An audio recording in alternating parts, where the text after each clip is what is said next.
हमारा और काफी इंजॉय हो रहा है, मजा आ रहा है, पब्लिक देख के बहुत खुश हो रहा है। पिशावर को सपोर्ट करते हैं और बाकी जो अच्छा खेलेगा वही जीतेगा।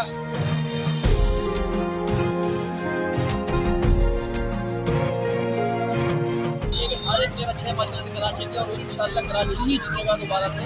और हम सपोर्टर कराची के हैं, कराची को सपोर्ट करते हैं। और जीत तो पाकिस्तान की है।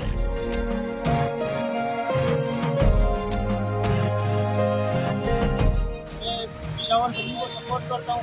वैसे तो सारे PSL ही अपने हैं, लेकिन I like Peshawar Zalmi and Javed Afridi.